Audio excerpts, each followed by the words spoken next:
I need help. Help me, Obi-Wan Kenobi. Yeah, sorry, wrong channel. Dave, Hey, Alex. have you got like 10 miniatures lying around for like, Stargrave or whatever? Yeah, I have some Veil Touched, some Warriors. Cult of the Damned? That'd be awesome. Yeah. Can you beam them over? Absolutely. Engaged. Oh, cool. Nice. You've even primed them black and stuff. Cool. Thanks, Dave. Absolutely. See ya.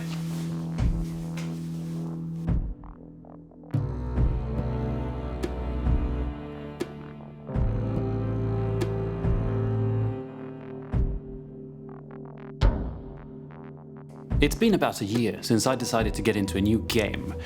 For me, it was Stargrave, a skirmish-style sci-fi game. But it could have been, in theory, any game. Because sometimes when we decide to get into something new, we also have a fixed idea of how we're going to do it. I assembled a crew that you need for Stargrave. 10 miniatures. Here's 3 of them. Hand-picked different miniatures from different manufacturers, and I got sort of just to prime them, and then they ended up in that cupboard.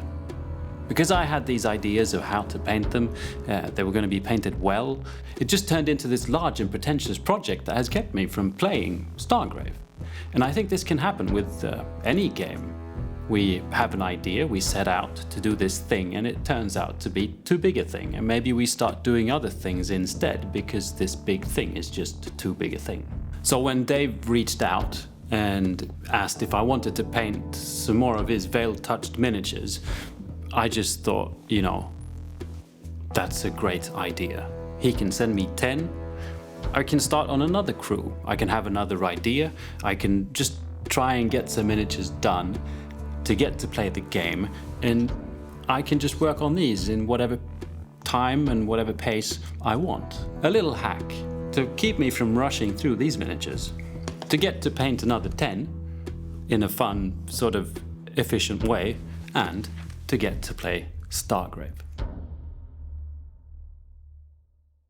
These beamed over miniatures are the great Ravaged Star veil-touched miniatures created by Dave from Mini Wargaming together with Lazy Squire Games.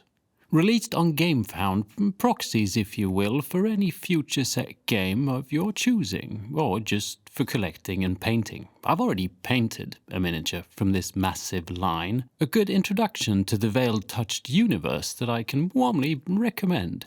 The previous veil-touched paint job, based on trying to be a little efficient, turned into something a little advanced with the promise that it could be efficient. With these 10, I want to revisit the technique but stick to the efficiency.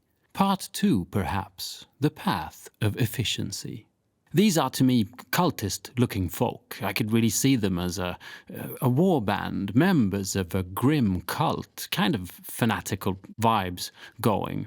Also, images from the movie Dune felt applicable to this cult. Dune meets the grimdark. Stargrave takes place in a ravaged galaxy, a post-apocalypse, if you will, remnants of civilizations fighting for survival.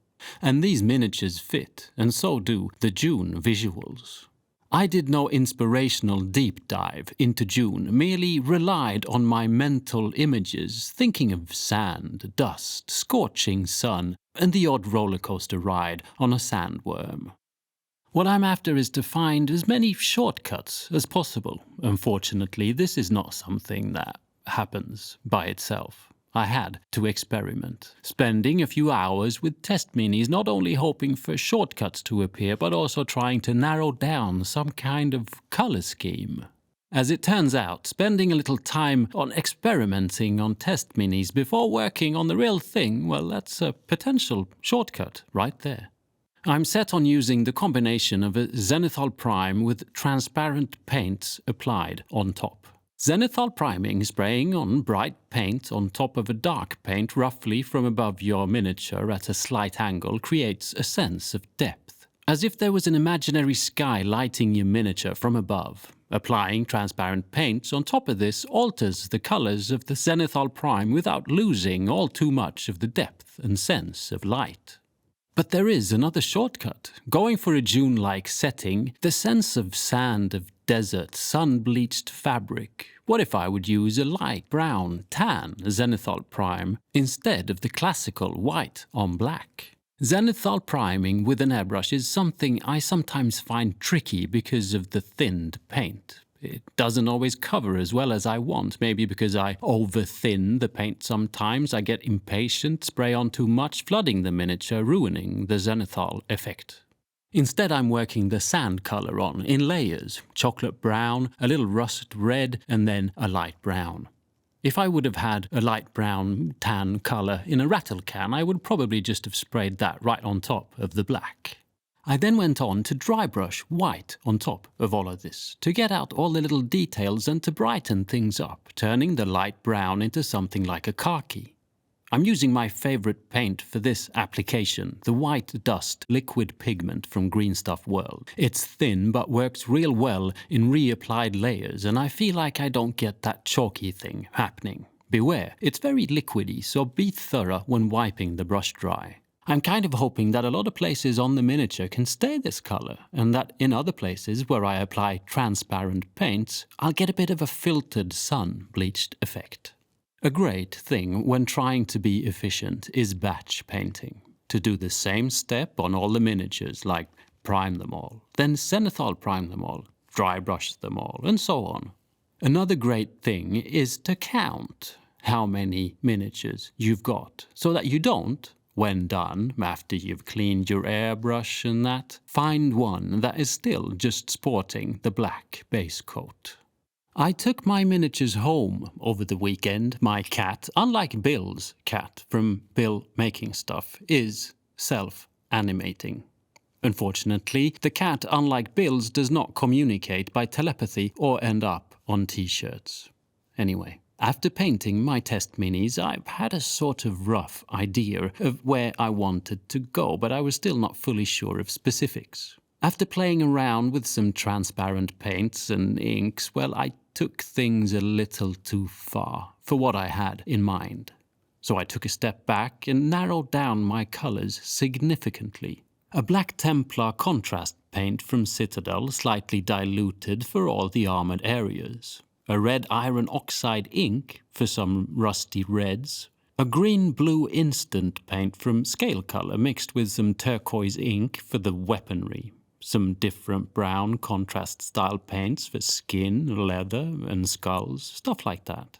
But trying to leave as much as the original Drybrushed Zenithal Prime as possible. I'm using what transparent paints I've got at hand, but something like Citadel contrast paints would certainly do the trick. After that, I very gently, very light-handedly brush on some silver metallic paint on the raised bits of the black painted armor, and on top of the turquoise weapons. Over the weekend, I spent about 3 hours in total on these 10 miniatures. The previous Zenithal Prime and Drybrush would have been another hour on top of that. And yeah, I had to go back and reprime the miniature I put all that violet and saturated colors on. I didn't strip it though, I just sprayed it again with the base colors. Now I'm pretty happy where I got in roughly 4 hours. I don't like to rush things just because I enjoy this hobby as something unrelated to stress and obligations. But in this case, I'm treating this as a mere experiment of what I'm capable of doing in a shorter period of time. I also, as it so happens, booked in the first game of Stargrave, giving me just a few days to finish this squad. Or, to translate that into actual hobby hours, another 3 or 4 hobby evenings. I tested to see what some, for me, relatively simple highlights would bring. The 2 miniatures on the right have been highlighted. The miniatures on the left have not. The difference, although not extreme, was still big enough to validify. Also, I do kind of like to paint little details, and I can't go and eliminate all the fun, right? The process of highlighting was rather simple. I used a white paint tinted with whatever the original color was, most of the time resulting in a very pale brown tinted color that I could virtually highlight almost everything with. I didn't worry all that much about being excessively precise, rather going for impact at arm's length rather than up close. The skin got a little bit of extra detailed attention. Again, not going into super detail like painting eyes or anything like that, just a little bit of character and color. I was worried, a little worried, about the lack of color. The sun-bleached vibe is cool, but yeah, it's very bleached, especially after the pale highlights. So I also decided to go in and reinforce some of the colored areas with more saturation, glazing on some of the original paints like the rust red ink here on the very unpractically placed scarf. This will obviously be my Jedi-style captain. Doing stuff blindfolded is typical Jedi behavior. With the Dune vibes pretty much in place, I was missing a bit of the grimdark. A bit more post-apocalypse was wanted. I've had these rust texture pastes from Green Stuff World for a while, but not yet had a chance to try them. They're texture pastes, you know, that you would get for ground textures and that, but a little more fine-grained and rust-colored. Still pretty rough to use on a miniature like this, maybe more suited for a little larger vehicles or terrain pieces, but I kind of enjoy the coarseness. This is no discreet little rust mishap, rather some extreme space rust infection that causes corrosion explosions. Nothing for the faint-hearted. And now I'm going to use oil paints. Don't be afraid. The power of the dark side can be yours. Just feel the anger, and the smell of white spirits can be yours forever. In all seriousness, if you want a quick run-through on oil paints, I accidentally did one of them at the end of my Owlcast video. It's been time-stamped, I believe. I'm doing two things with oil paints this time. First off, I'm using slightly thicker paint, still diluted with white spirit, but not as much as to turn things into a wash. Paints used to enhance the saturation of some of the colored bits, the rust reds and the turquoise mainly.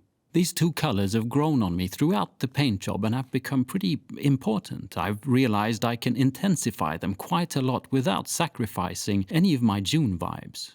Because of the nature of oil paint and white spirit, I can paint on lots of paint and then gently remove the excess on the raised areas, retaining my highlights. Oil paints are also very simple to blend and smoothly smudge out into lovely gradients. I mixed up a skin tone highlight color to blend in some simple smooth skin highlights. Also adding a magenta to the shaded areas of the skin, turning the skin into something more undefinable and sci-fi looking, rather than any attempt at realism. I left the paint to dry for a little bit and then commenced with the second step.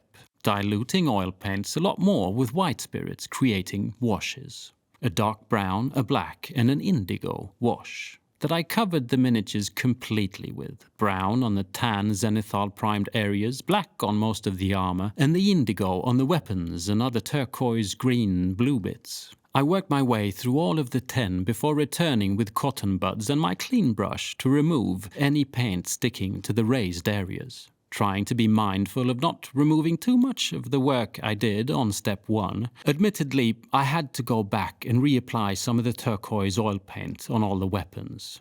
This looks more dramatic now than it will when dry, but it still gives us a little leap into grimdark country. The final step was to apply pigment powders on all the bases as sand, dry mud pigment powder set in place using the white spirit that was still handily placed next to me. This was now Friday, and my game of Stargrave was planned for the Saturday. I did at this point realize I had no fun objective markers, most central to the game. I had printed out these great loot boxes and little computers, STL files from Anvil Industries that would certainly do the trick. So I spent the Friday evening with some of my patrons on our Discord live chat and painted up some very intense objectives. A fun time with great company, but also a fulfilling task. I had, during the course of a little more than a week, about 8 hours spent painted up a full crew for Stargrave. And now some fun-looking loot boxes. The loot boxes were an additional 4 hours, though, but turned out to be fun little pieces. And lo and behold, roughly a year later since I started out on this Stargrave venture, it was Saturday, and I was playing Stargrave. A big thanks to my neighbor Carl, not only for a great game, for eradicating my entire squad, but also for being the type of person who reads and explains the rules to me while I try and figure out which one of my D20 dice rolls best. Many thanks to Dave for beaming over a great Stargrave crew and for supporting the creation of videos like this. Please do go check out the Veiled Touched miniatures on GameFound if you haven't already. All the links are down below in the description. There's so many miniatures going, these cultist-looking folk are just my favorites, but I mean, there's an entire faction of miniatures to choose from. And I believe the Pledge Manager is open. Thank you for watching. Bye.